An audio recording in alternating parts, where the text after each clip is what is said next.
मेरा नाम है अजय। आप सभी का अजय ऑनलाइन फ्री क्लास में स्वागत है। अगर आप हमारे चैनल नए हैं तो चैनल को सब्सक्राइब करें और बेल आइकन को प्रेस करें। और आपने हमारा पुराना वीडियो नहीं देखा है तो उसका लिंक नीचे डिस्क्रिप्शन बॉक्स में दिया हुआ है या ऊपर का आई बटन को क्लिक करके देख सकते हैं। और आप हमारे Ajay online free class Facebook से भी जुड़ सकते हैं या आप हमारे टेलीग्राम चैनल से भी जुड़ सकते हैं। यहाँ से आप हमारे नोट्स के पीडीएफ भी प्राप्त कर सकते हैं। आज हम जानेंगे छत्तीसगढ़ शिक्षक पात्रता परीक्षा के पेपर कौन से के बारे में, सेकंड पेपर के बारे में, सेकंड शिफ्ट के पेपर के बारे में जानेंगे।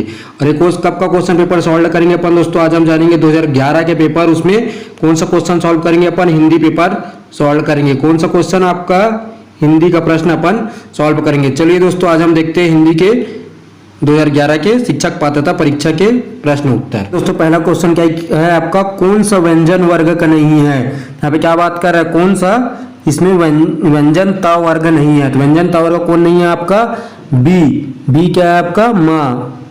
इसमें माँ क्या आपका त वर्ग नहीं है, माँ क्या आपका त वर्ग में नहीं आता है। तो हम चलते हैं अपन अगले प्रश्न की ओर। अगला प्रश्न क्या है आपका, राजानगर में आय के अर्थ के अनुसार यह वाक्य निम्नलिखित में से किस प्रकार के अंतर्गत है, किस प्रकार के अंतर्गत आता है।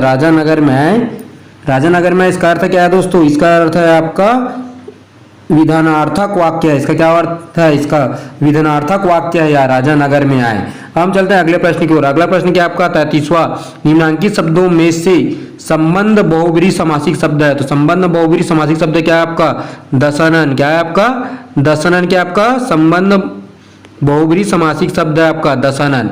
हम चलते हैं अगले प्रश्न की ओर। अगला प्रश्न क्या है आपका, अगला प्रश्न इस वाक्य में किस लोकोक्ति का प्रयोग होगा। तो यहाँ पे वाक्य क्या है आपका, तीर्थों के पंडे पुजारी प्रायः ऐसे यजमानों की खोज में रहते हैं जो डैश डैश डैश खाली स्थान हो। तो यहाँ पे इसके खाली स्थान में क्या आएगा दोस्तों, आपके खोज में रहते हो। तो इसका उत्तर क्या है आपका, 34वां का उत्तर है आपका पहला, आंख के अंधे गांठ के पूरे हो, आंख के अंधे गांठ के पूरे हो। तो इसका सेंटेंस क्या बनेगा दोस्तों, तीर्थों के पंडे पुजारी प्राय ऐसे यजमानों की खोज में रहते हैं जो आंख के अंधे गांठ के पूरे हो। हम चलते हैं अगले प्रश्न की ओर। अगला प्रश्न क्या आपका, मैं अपना सिर खुजाता हूँ इस वाक्य में है। तो अपना सिर खुजाता हूँ इसमें किस वाक्य में क्या है आपका, सिर खुजाता हूँ कौन सा वाक्य है आपका, बी अकर्मक सकर्मक क्रिया आपका। क्या क्रिया आपका, सकर्मक क्रिया है आपका। हम चलते हैं अगले प्रश्न की ओर। मैं खाना खा चुका तब वह आया, यह वाक्य क्या है, मैं खाना खा चुका तब वह आया। इसमें यह वाक्य कौन सा पूछ रहा है दोस्तों, यह वाक्य क्या आपका मिश्र वाक्य है। क्या है आपका, मिश्र वाक्य है आपका। हम चलते हैं, मेरा कुत्ता काला है इस वाक्य में काला शब्द है। इस वाक्य में काला शब्द क्या है, उसका क्या बता रहा है, काला शब्द आपका, काला शब्द उसकी क्या बता रहा है आपका, विशेषण। क्या बता रहा है, उसकी विशेषता बता रहा है। क्या बता रहा है, मेरा कुत्ता काला है। तो इसमें क्या बता रहा है, उसकी विशेषण बता रहा है। हम चलते हैं अगले प्रश्न की ओर। अगला प्रश्न क्या आपका, निम्नांकित वाक्य में एक विराम चिन्ह का लोप है। निम्नांकित वाक्य में क्या है, विराम चिन्ह का लोप है, वह विराम चिन्ह कौन सा है। तो वाक्य में देखते हैं अपन, वाक्य आप एक ऐसे मनुष्य की खोज कराइए जिसने कभी दुख का नाम सुना हो, कभी दुख का नाम ना सुना हो। इसमें ऐसे व्यक्ति के वाक्य में क्या क्वेश्चन है इसका देखते हैं अपन। यह प्रश्न क्या हुआ था, उस समय विलोपित हुआ था दोस्तों। अब हम चलते अगले प्रश्न की ओर। अगला प्रश्न क्या आपका, संस्कृत के मूल शब्द जो हिंदी भाषा में प्रचलित है वह कहलाते हैं। तो संस्कृत के मूल शब्द क्या है, जो हिंदी भाषा में कहलाते हैं, जो प्रचलित भी है, उसे क्या कहा जाता है दोस्तों, उसे कहा जाता है आपका तत्सम शब्द। क्या कहा जाता है आपका, तत्सम शब्द कहा जाता है। हम चलते हैं अगले प्रश्न की ओर। एक अनार 100 बीमार, एक अनार 100 बीमार, यह क्या है। तो एक अनार 100 बीमार का अर्थ क्या है आपका, आपका क्या है, ये क्या है आपका, लोकोक्ति है। एक अनार 100 बीमार क्या है, लोकोक्ति है। हम चलते हैं अगले प्रश्न की ओर। अगला प्रश्न क्या है आपका, कोप शब्द का पर्यायवाची शब्द है। तो कोप शब्द का पर्यायवाची क्या है आपका, अवितत। क्या है, कोप शब्द का पर्यायवाची शब्द है आपका अवितत। हम चलते हैं अगले प्रश्न की ओर। अगला प्रश्न क्या है आपका, भिन्न भिन्न स्वरों के मेल से जो स्वर उत्पन्न होता है उसे क्या कहते हैं, भिन्न भिन्न मेलों से स्वर उत्पन्न होता है उसे क्या कहते हैं, आपका संयुक्त स्वर कहते हैं। आपको क्या कहते हैं, संयुक्त स्वर कहते हैं। क्या कहते हैं आपका, संयुक्त स्वर कहते हैं।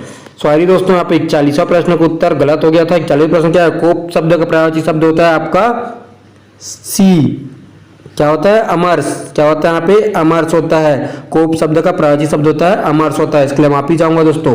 और अगले प्रश्न का हमने तो बता दिया है, भिन्न भिन्न स्वरों मेल से जो स्वर उत्पन्न होता है उसे क्या कहते हैं? स्वर उत्पन्न उसे कहते हैं अपन, क्या कहते हैं आपका? संयुक्त स्वर कहते हैं। अब हम चलते हैं अगले प्रश्न की ओर। गौरव गाथा इन दोनों शब्द के बीच में लगा चिन्ह कहलाता है। तो गौरव गाथा इन दोनों शब्द के बीच में लगा शब्द क्या? इसके बीच में क्या है? एक चिन्ह लगा हुआ है। गौरव और गाथा के बीच में ऐसे लाइन चिन्ह लगा, उसे क्या कहते हैं? उसे क्या कहते हैं दोस्तों? उसे कहते हैं आपका योजक चिन्ह कहते हैं। क्या चिन्ह कहते हैं? योजक चिन्ह कहते हैं। गौरव गाथा के बीच में एक छोटा सा चिन्ह लगा हुआ है दोस्तों, उसे क्या कहते हैं? आपका योजक चिन्ह कहते हैं। देखते हैं अगला प्रश्न। अगला प्रश्न क्या है आपका? पाकिट मार शब्द में समास है। क्या बात करना है यहाँ पे? पाकिट मार शब्द में समास है। इसमें कौन समास है आपका? तत्पुरुष समास है आपका। कौन सा समास है आपका? तत्पुरुष समास है। हम चलते हैं अगले प्रश्न की ओर। अगला प्रश्न क्या है? प्रधान अध्यापक की बातें सुनकर, यहाँ पे रेखांकित किए गए वो शब्द के बारे में बताना है। रेखांकित क्या गया शब्द है? मैं शर्म के मारे चुप हो गया। इसमें कौन सा मुहावरा व्यक्त किया होता है? इसमें कौन सा मुहावरा व्यक्त होता है आपका? इसमें मुहावरा व्यक्त होता है अपना सा मुंह लेकर रह गया। अपना सा मुंह लेकर रह गया। मैं शर्म के मारे चुप हो गया, अपना सा मुंह लेकर रह गया। इसमें मुहावरा के बारे में बताया गया है। हम चलते हैं आंखें दिखाना। मुहावरा किस अर्थ में प्रयुक्त होता है? आंखें दिखाना मतलब क्या होता है? आंखें दिखाना के मतलब को क्या होगा आपका? क्रोध से देखना। क्या होगा इसमें? मुहावरा का अर्थ क्या होगा? आंखें दिखाने में मुहावरा का अर्थ होगा क्रोध से देखना। हम चलते हैं अगले प्रश्न की ओर। अगला प्रश्न क्या आपका? कहू रावण रावण जग केते पद में रावण शब्द का प्रयोग क्रमशः हुआ है। इसमें रावण शब्द का प्रयोग क्रमशः क्या हुआ है आपका? हुआ है आपका व्यक्तिवाचक संज्ञा एवं जातिवाचक संज्ञा। जो कहू रावण जग केथे पद में रावण शब्द का प्रयोग क्या हुआ? क्रमशः व्यक्तिवाचक संज्ञा एवं जातिवाचक संज्ञा का प्रयोग हुआ है। हम चलते हैं अगले प्रश्न की ओर। अगला प्रश्न क्या आपका? भगवत भक्ति में संधि है। तो भगवत भक्ति में आपको कौन संधि है आपका? भगवत भक्ति में आपका संधि है आपका व्यंजन संधि है आपका। कौन संधि है आपका? व्यंजन संधि है। अब हम चलते हैं अगले प्रश्न की ओर। अगला प्रश्न क्या है आपका? अनुकरणी में लगा है प्रत्यय। तो अनुकरणी में कौन सा प्रत्यय लगा है आपका? अनुकरणी में लगा है आपका अनुप्रत्यय लगा है। कौन सा प्रत्यय लगा है आपका? अनुप्रत्यय लगा है। हम चलते हैं अगले प्रश्न की ओर। वर्तनी की दृष्टि से कौन सा शब्द सही है? तो वर्तनी की दृष्टि से आपका इसमें शुद्ध कौन सा शब्द चुनना है? वर्तनी की दृष्टि से कौन सा शब्द सही है? इसमें कौन शब्द सही है आपका? द्वंद्व। तो डी। तो किसी वाक्य के अंश में हम निम्नलिखित में क्या कहेंगे? किसी वाक्य के अंश को, वाक्य का अंश होगा उसका हम क्या कहेंगे? निम्नलिखित में से क्या कहेंगे? तो वाक्य के अंश को अपन क्या कहते हैं? तो वाक्य के अंश को हम कहते हैं पदबंध। वाक्य का जो अंश होता है उसे हम क्या कहते हैं? अपन पदबंध कहते हैं। हम चलते हैं अगले प्रश्न की ओर। अगला प्रश्न क्या है आपके? रहीमन पानी राखिए बिन पानी सब सून, पानी गए न उबरे मोती मानस चून। क्या बात किया? रहीमन पानी राखिए बिन पानी सब चून, पानी गए न उबरे मोती मानस चून। इसका उत्तर क्या होगा दोस्तों? इसको उत्तर आप सभी जानते ही होंगे। तो इसका उत्तर क्या है आपका? व्यंजन शब्द की भक्ति है। इसमें कौन शब्द की शक्ति है? चुनना है। तो इसमें व्यंजन शब्द की शक्ति है। सॉरी दोस्तों, भक्ति बोल दिया था। इसमें व्यंजना शब्द की शक्ति है। इसमें कौन शब्द की शक्ति है आपका? व्यंजना शब्द की शक्ति है। हम चलते हैं अगले प्रश्न की ओर। अगला प्रश्न क्या आपका? जिस मूल शब्द में विकार होने से क्रिया बनती हो। जिस मूल शब्द में क्या हो? विकार होने से क्रिया बनती हो। तो इसमें कौन सा मूल शब्द के विकार होने से क्रिया बनती है आपका? इसमें क्रिया बनती है आपका वैगिक धातु का। किसका क्रिया बनती है आपका?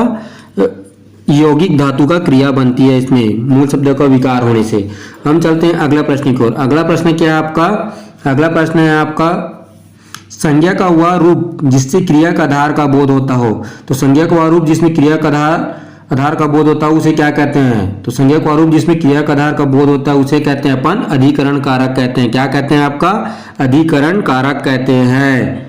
क्या? अधिकरण कारक कहते हैं। हम चलते हैं अगले प्रश्न की ओर। यहाँ पे निम्नलिखित अपठित गद्यांश हुआ है दोस्तों। इसे पढ़कर इसमें क्या होता है? जो नीचे क्वेश्चन दिए उसका उत्तर बताना होता है। तो हम डायरेक्ट क्वेश्चन की ओर चलते हैं। क्वेश्चन क्या है? जीव और उनके परिवहन की परस्पर क्रियाओं का अध्ययन क्या कहलाता है? इसके बारे में अपन ने शॉर्ट में वीडियो बनाया दोस्तों इस अध्ययन के बारे में। तो इसको आप जाके वीडियो प्लेलिस्ट में जाकर अपन शॉर्ट वीडियो देख सकते हैं आपका। तो जीव और उनके परिवहन के परस्पर क्रियाओं का अध्ययन क्या कहलाता है आपका? तो परस्पर क्रियाओं का अध्ययन क्या कहलाएगा आपका? इकोलॉजी। क्या कहलाएगा आपका? सॉरी दोस्तों, हाँ इकोलॉजी कहलाएगा। क्या कहलाएगा आपका? इकोलॉजी कहलाएगा। जीव और उनके पर्यावरण की परस्पर क्रियाओं का अध्ययन क्या कहलाता है? आपका इकोलॉजी कहलाता है, जीवों का अध्ययन। तो हम चलते हैं अगले प्रश्न की ओर। अगला प्रश्न है कि आपका पृथ्वी पर उपस्थित समस्त इको तंत्र को सम्मिलित रूप से कहते हैं। इको तंत्र को सम्मिलित रूप से क्या कहते हैं? आपका सम्मिलित रूप से क्या कहते हैं? आपका जैवमंडल कहते हैं। क्या कहते हैं? आपका जैवमंडल कहते हैं पृथ्वी पर उपस्थित समस्त इको तंत्र को। अब चलते हैं अगले प्रश्न की ओर। अगला प्रश्न है कि आपका पारिस्थितिक तंत्र या इको तंत्र का यह घटक नहीं है। यहाँ पे क्या बात कर रहे हैं दोस्तों? नहीं की बात कर रहे हैं। तो इको तंत्र का यह घटक नहीं है। कौन सा घटक नहीं है? आपका परमाणु ऊर्जा क्या है? इसका घटक नहीं है। कौन सा? परमाणु ऊर्जा क्या है? इसका घटक नहीं है। अब हम चलते हैं अगले प्रश्न की ओर। अगला प्रश्न क्या आपका? पढ़ने का दैनिक जीवन की जरूरतों से जोड़ना। पढ़ने को क्या कर रहा है? दैनिक जीवन की जरूरतों से जोड़ना। यह किस भाषाई कौशल का उद्देश्य है? यहाँ पे कौशल का उद्देश्य पूछ रहे, इसमें किस भाषाई का कौशल का उद्देश्य है? तो इसमें पठन कौशल का उद्देश्य है। किसका? पठन कौशल का उद्देश्य है। हम चलते हैं अगले प्रश्न की ओर। अगला प्रश्न क्या आपका? लेखन कौशल से संबंधित नहीं है। नहीं की बात कर रहे हैं। लेखन कौशल से संबंधित क्या नहीं है? आपका डी, विचारों के बीच संबंध स्थापित ना करना। क्या है? लेखन कौशल से संबंधित नहीं है। अब अपन अगले प्रश्न और लास्ट प्रश्न की ओर चलते हैं। बालघात का प्रयोग होगा। किसका होगा? बलाघात का प्रयोग होगा। सॉरी दोस्तों, बलाघात का प्रयोग होगा।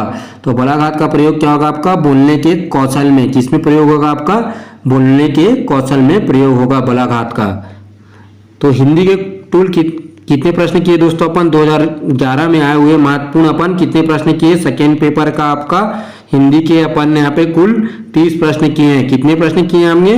30 प्रश्न किए। इसमें हिंदी के कितने प्रश्न पूछे जाते हैं? आपके 30 प्रश्न पूछे जाते हैं। तो आशा करता हूं दोस्तों आप सभी को हमारा वीडियो बहुत ही अच्छा लगा होगा।